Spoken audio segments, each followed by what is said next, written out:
Hello friend, आप सभी का स्वागत है आपका अपने YouTube channel GK genius IQ में। आज के सेशन में हम 20 मोस्ट वीवीआई क्वेश्चन करने वाले हैं जो कि आपके आगामी एग्जाम के लिए बहुत ही जरूरी है। और ये सारे के सारे क्वेश्चन सेलेक्टेड लिए गए हैं, प्रीवियस लिए गए हैं, कई बार एग्जाम में आए हुए क्वेश्चन लिए गए हैं। तो ज़्यादा समय न लेते हुए आइए क्वेश्चन स्टार्ट करते हैं। और आज के सेशन का हमारा पहला क्वेश्चन है, जनगणना खाली स्थान के अंतर्गत वर्णित है। बहुत ही वीवीआई क्वेश्चन है दोस्तों, और ये 4 ऑप्शन है आपके पास आंसर जल्दी से कमेंट सेक्शन में कमेंट कीजिए। और इस प्रश्न का बिल्कुल सही आंसर ऑप्शन है संघ सूची। ये आपको हमेशा याद रखना है कि जनगणना संघ सूची के अंतर्गत वर्णित है, ये आपको हमेशा याद रखना है। और आपको ये भी पता होना चाहिए कि संघ सूची भारत के संविधान की 7वीं अनुसूची में वर्णित है, ये भी आपको हमेशा याद रखना है कि संघ सूची भारत के संविधान की 7वीं सूची में वर्णित है। और भारत में जनगणना 1872 से शुरू की गई थी, ये आपको हमेशा याद रखना है कि भारत में जनगणना 1872 से शुरू की गई थी। और हर 10 साल पे एक बार जनगणना होती है, ये भी आपको हमेशा याद रखना है कि हर 10 साल पे एक बार जनगणना होती है। और पिछली जनगणना 2011 ईस्वी में हुई थी, ये भी आपको हमेशा याद रखना है कि पिछली जनगणना 2011 ईस्वी में हुई थी, जो भारत का 24वां जनगणना है। ये आपको हमेशा याद रखना है कि 2011 में जो जनगणना हुई थी वह भारत का 24वां जनगणना है, ये आपको हमेशा याद रखना है। ठीक है दोस्तों, नेक्स्ट क्वेश्चन कर लेते हैं। भारत का संविधान भारत के खाली स्थान के रूप में वर्णित करता है। बहुत ही वीवीआई क्वेश्चन है दोस्तों, और ये 4 ऑप्शन से आपके पास आंसर जल्दी से कमेंट सेक्शन में कमेंट कीजिए।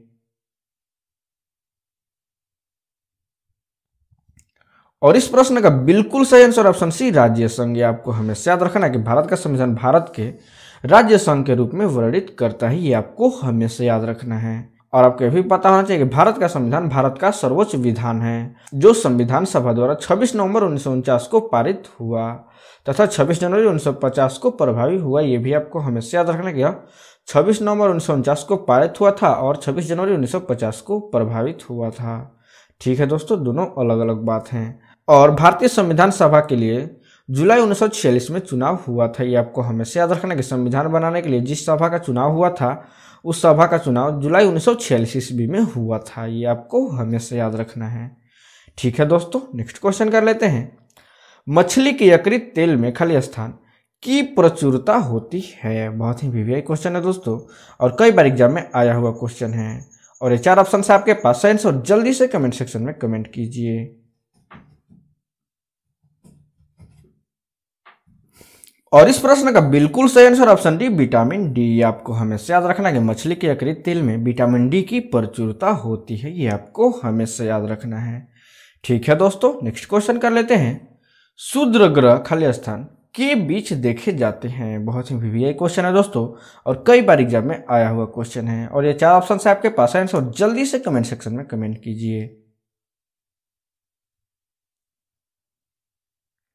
और इस प्रश्न का बिल्कुल सही आंसर ऑप्शन बी मंगल तथा बृहस्पति। आपको हमेशा याद रखना है क्षुद्र ग्रह मंगल तथा बृहस्पति ग्रह के बीच देखे जाते हैं, ये आपको हमेशा याद रखना है। और आपको ये भी पता होना चाहिए कि क्षुद्र ग्रह घेरा हमारे सौरमंडल का एक क्षेत्र है जो मंगल ग्रह और बृहस्पति ग्रह की कक्षाओं के बीच स्थित है, ये आपको हमेशा याद रखना है कि क्षुद्र ग्रह के लिए घेरा जो है वह मंगल ग्रह और बृहस्पति ग्रह के बीच में स्थित है, इसीलिए दोनों के बीच में ही दिखाई देते हैं। और यह धूलकण और चट्टानों के टुकड़े से बने होते हैं, ये भी आपको हमेशा याद रखना है कि जो क्षुद्र ग्रह होते हैं वह धूलकण और चट्टानों के टुकड़े से मिलकर बने होते हैं। ठीक है दोस्तों, नेक्स्ट क्वेश्चन कर लेते हैं। तुलबुल परियोजना खाली स्थान पर है। बहुत ही वीवीआई क्वेश्चन है दोस्तों, और ये 4 ऑप्शन से आपके पास आंसर जल्दी से कमेंट सेक्शन में कमेंट कीजिए। और इस प्रश्न का बिल्कुल सही आंसर ऑप्शन डी झेलम नदी। आपको हमेशा याद रखना है कि तुलबुल परियोजना झेलम नदी पर अवस्थित है, ये आपको हमेशा याद रखना है। और आपको ये भी पता होना चाहिए कि तुलबुल परियोजना जम्मू कश्मीर में झेलम नदी पे स्थित है, ये आपको हमेशा याद रखना है। जो तुलबुल परियोजना है वह जम्मू कश्मीर में स्थित है और झेलम नदी पे स्थित है। और इस परियोजना पे 1987 ईस्वी में कार्य शुरू किया गया, ये आपको हमेशा याद रखना है कि तुलबुल परियोजना पे 1987 ईस्वी में कार्य शुरू किया गया, ये आपको हमेशा याद रखना। और झेलम नदी को कश्मीरी भाषा में ब्यथ नदी के नाम से भी जाना जाता है, ये भी आपको हमेशा याद रखना है कि झेलम नदी को कश्मीरी भाषा में ब्यथ कहा जाता है। ठीक है दोस्तों, नेक्स्ट क्वेश्चन कर लेते हैं। बाबरनामा के लेखक खाली स्थान है। बहुत ही वीवीआई क्वेश्चन है दोस्तों, और ये 4 ऑप्शन से आपके पास आंसर जल्दी से कमेंट सेक्शन में कमेंट कीजिए।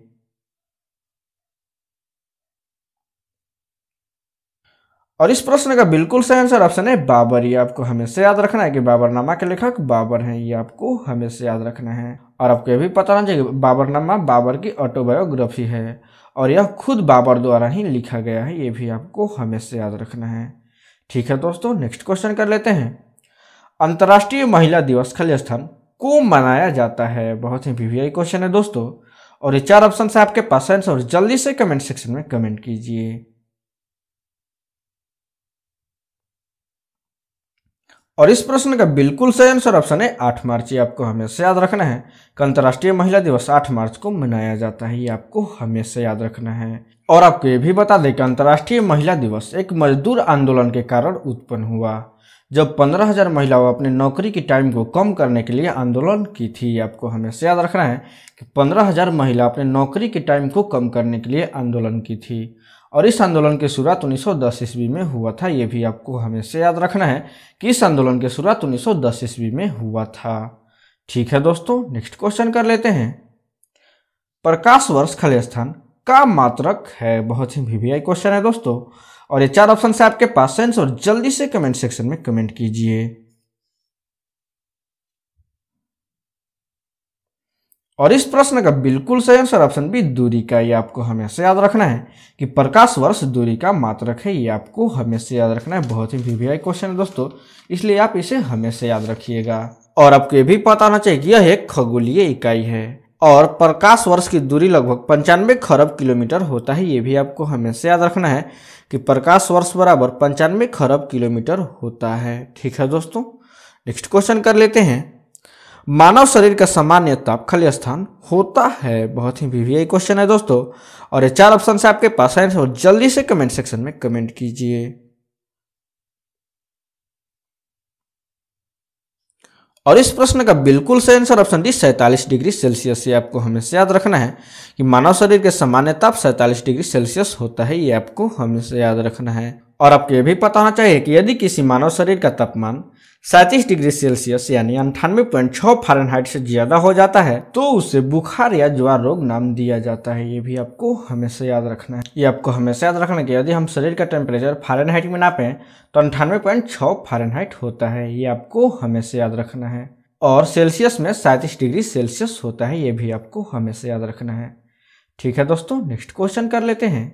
अंतिम मुगल सम्राट खाली स्थान थे। बहुत ही वीवीआई क्वेश्चन है दोस्तों, और ये 4 ऑप्शन से आपके पास आंसर और जल्दी से कमेंट सेक्शन में कमेंट कीजिए। और इस प्रश्न का बिल्कुल सही आंसर ऑप्शन है बहादुर शाह द्वितीय। ये आपको हमेशा याद रखना है कि अंतिम मुगल सम्राट बहादुर शाह द्वितीय थे, ये आपको हमेशा याद रखना है। और आपको ये भी बता दें कि बहादुर शाह जफर का जन्म 24 अक्टूबर 1775 को दिल्ली में हुआ था। ये आपको हमेशा याद रखना है कि बहादुर शाह जफर का जन्म 24 अक्टूबर 1775 को दिल्ली में हुआ था, और इनके पिता का नाम अकबर शाह द्वितीय था, और बहादुर शाह जफर 1837 में दिल्ली के बादशाह बने थे, और इनका मकबरा म्यांमार के पूर्व राजधानी यंगून में स्थित है। ये आपको हमेशा याद रखना है कि इनका मकबरा यंगून में स्थित है। ठीक है दोस्तों, नेक्स्ट क्वेश्चन कर लेते हैं। खाली स्थान भारत छोड़ो आंदोलन का नारा दिए थे। बहुत ही वीवीआई क्वेश्चन है दोस्तों, और ये 4 ऑप्शन से आपके पास आंसर और जल्दी से कमेंट सेक्शन में कमेंट कीजिए। और इस प्रश्न का बिल्कुल सही आंसर ऑप्शन है महात्मा गांधी। ये आपको हमेशा याद रखना है कि भारत छोड़ो आंदोलन का नारा महात्मा गांधी जी द्वारा दिया गया था, ये आपको हमेशा याद रखना है। और आपको ये भी बता दें कि महात्मा गांधी जी द्वारा यह नारा 8 अगस्त 1942 ईस्वी को दिया गया था। ये आपको हमेशा याद रखना है कि यह नारा 8 अगस्त 1942 ईस्वी में दिया गया था। ठीक है दोस्तों, और महात्मा गांधी जी द्वारा दिया गया था। ठीक है दोस्तों, नेक्स्ट क्वेश्चन कर लेते हैं। हाइड्रोजन बम का आविष्कार खाली स्थान ने किए थे। और ये 4 ऑप्शन से आपके पास आंसर और जल्दी से कमेंट सेक्शन में कमेंट कीजिए। बहुत ही वीवीआई क्वेश्चन है दोस्तों, इसलिए इसका आंसर जरूर कमेंट सेक्शन में कमेंट कीजिएगा। और इस प्रश्न का बिल्कुल सही answer option D Edward Teller. ये आपको हमेशा याद रखना है कि हाइड्रोजन बम का आविष्कार एडवर्ड टेलर द्वारा किया गया था। ये आपको हमेशा याद रखना है, कई बार एग्जाम में आता है। और आपको ये भी पता होना चाहिए कि इस बम का परीक्षण 1 नवंबर 1952 ईस्वी में प्रशांत महासागर में स्थित प्रवाल द्वीप समूह पर किया गया था। ये आपको हमेशा याद रखना है कि इसका परीक्षण 1 नवंबर 1952 ईस्वी में प्रशांत महासागर में स्थित प्रवाल द्वीप समूह पर किया गया था। ठीक है दोस्तों, नेक्स्ट क्वेश्चन कर लेते हैं। विश्व स्वास्थ्य दिवस खाली स्थान को मनाया जाता है? बहुत ही वीवीआई क्वेश्चन है दोस्तों, और ये 4 ऑप्शन है आपके पास है आंसर, जल्दी से कमेंट सेक्शन में कमेंट कीजिए। और इस प्रश्न का बिल्कुल सही आंसर ऑप्शन डी 7 अप्रैल। ये आपको हमेशा याद रखना है कि विश्व स्वास्थ्य दिवस 7 अप्रैल को मनाया जाता है। बहुत ही वीवीआई क्वेश्चन है दोस्तों, इसलिए इसका आंसर जरूर याद रखिएगा। और आपको ये भी पता होना चाहिए कि इसी दिन ही WHO की स्थापना हुई थी। वर्ल्ड हेल्थ ऑर्गेनाइजेशन की स्थापना इसी दिन यानी 7 अप्रैल को ही हुई थी। ठीक है दोस्तों, और WHO का मुख्यालय जनेवा में स्थित है। ये भी आपको हमेशा याद रखना है कि वर्ल्ड हेल्थ ऑर्गेनाइजेशन का मुख्यालय जनेवा में स्थित है। ठीक है दोस्तों, नेक्स्ट क्वेश्चन करने से पहले आपसे एक रिक्वेस्ट है, यदि आप हमारे चैनल पर पहली बार आए हैं तो वीडियो को लाइक करें, शेयर करें और चैनल को सब्सक्राइब कर प्लीज हमें सपोर्ट करें। ठीक है दोस्तों, नेक्स्ट क्वेश्चन कर लेते हैं। दक्षिण अमेरिका में चरागाह को खाली स्थान कहा जाता है? बहुत ही वीवीआई क्वेश्चन है दोस्तों, और कई बार एग्जाम में देखा गया है। और ये 4 ऑप्शन आपके पास है आंसर, जल्दी से कमेंट सेक्शन में कमेंट कीजिए। और इस प्रश्न का बिल्कुल सही आंसर ऑप्शन है पंपास। ये आपको हमेशा याद रखना है कि दक्षिण अमेरिका के चरागाह को पंपास के नाम से जाना जाता है। ये आपको हमेशा याद रखना है। और आपको ये भी पता होना चाहिए पंपास का कुल क्षेत्रफल 7,50,000 वर्ग किलोमीटर से भी अधिक है। ये आपको हमेशा याद रखना है कि पंपास का कुल क्षेत्रफल 7,50,000 वर्ग किलोमीटर से भी अधिक है। ठीक है दोस्तों, और यह एक घास का मैदान है जो दक्षिण अमेरिका में स्थित है। ये भी आपको हमेशा याद रखना है कि यह एक घास का मैदान है जो दक्षिण अमेरिका में स्थित है। ठीक है दोस्तों, नेक्स्ट क्वेश्चन कर लेते हैं। भारत में प्रथम स्वर्ण मुद्रा खाली स्थान चलाई थी? बहुत ही वीवीआई क्वेश्चन है दोस्तों, और कई बार एग्जाम में आया हुआ क्वेश्चन है। और ये 4 ऑप्शन है आपके पास है आंसर, जल्दी से कमेंट सेक्शन में कमेंट कीजिए। और इस प्रश्न का बिल्कुल सही आंसर ऑप्शन है यूनानियों ने। ये आपको हमेशा याद रखना है कि भारत में प्रथम स्वर्ण मुद्रा यूनानियों द्वारा चलाया गया था। ये आपको हमेशा याद रखना है। ठीक है दोस्तों, नेक्स्ट क्वेश्चन कर लेते हैं। भारतीय राष्ट्रीय कांग्रेस के प्रथम मुस्लिम अध्यक्ष खाली स्थान थे? बहुत ही वीवीआई क्वेश्चन है दोस्तों, और ये 4 ऑप्शन आपके पास है आंसर, जल्दी से कमेंट सेक्शन में कमेंट कीजिए। और इस प्रश्न का बिल्कुल सही आंसर ऑप्शन भी बदरुद्दीन तैयबजी। आपको हमेशा याद रखना है कि भारतीय राष्ट्रीय कांग्रेस के प्रथम मुस्लिम अध्यक्ष बदरुद्दीन तैयबजी थे। ये आपको हमेशा याद रखना है। और आपको ये भी पता होना चाहिए कि भारतीय राष्ट्रीय कांग्रेस की स्थापना 1850 ईस्वी में हुई थी। ये आपको हमेशा याद रखना है कि इसकी स्थापना 1850 ईस्वी में हुई थी। और इसके संस्थापक A.O. ह्यूम थे। ये भी आपको हमेशा याद रखना है। भारतीय राष्ट्रीय कांग्रेस के संस्थापक A.O. ह्यूम थे। ये आपको हमेशा याद रखना है। ठीक है दोस्तों, नेक्स्ट क्वेश्चन कर लेते हैं। राज्य अपहरण नीति को खाली स्थान ने क्रियान्वित किए थे? बहुत ही वीवीआई क्वेश्चन है दोस्तों, और कई बार एग्जाम में देखा गया है। और ये 4 ऑप्शन आपके पास है, और जल्दी से कमेंट सेक्शन में कमेंट कीजिए। और इस प्रश्न का बिल्कुल सही answer option D Lord Dalhousie. आपको हमेशा याद रखना है कि राज्य अपहरण नीति को लॉर्ड डलहौजी द्वारा क्रियान्वित किया गया था। ये आपको हमेशा याद रखना है। और आपको ये भी पता होना चाहिए कि लॉर्ड डलहौजी भारत के ब्रिटिश राज का गवर्नर जनरल थे। ये आपको हमेशा याद रखना है। लॉर्ड डलहौजी भारत के ब्रिटिश राज का गवर्नर जनरल थे, और इनका जन्म 22 अप्रैल 1812 ईस्वी में हुआ था। ये भी आपको हमेशा याद रखना है कि इनका जन्म 22 अप्रैल 1812 ईस्वी में हुआ था, तथा इनका निधन 19 दिसंबर 1860 ईस्वी में हुआ था। ये भी आपको हमेशा याद रखना है कि इनका निधन 19 दिसंबर 1860 ईस्वी में हुआ था। ठीक है दोस्तों, नेक्स्ट क्वेश्चन कर लेते हैं। आर्थिक अवक्षय सिद्धांत के प्रतिपादक खाली स्थान थे? बहुत ही वीवीआई क्वेश्चन है दोस्तों, और ये 4 ऑप्शन से आपके पास है, और जल्दी से कमेंट सेक्शन में कमेंट कीजिए।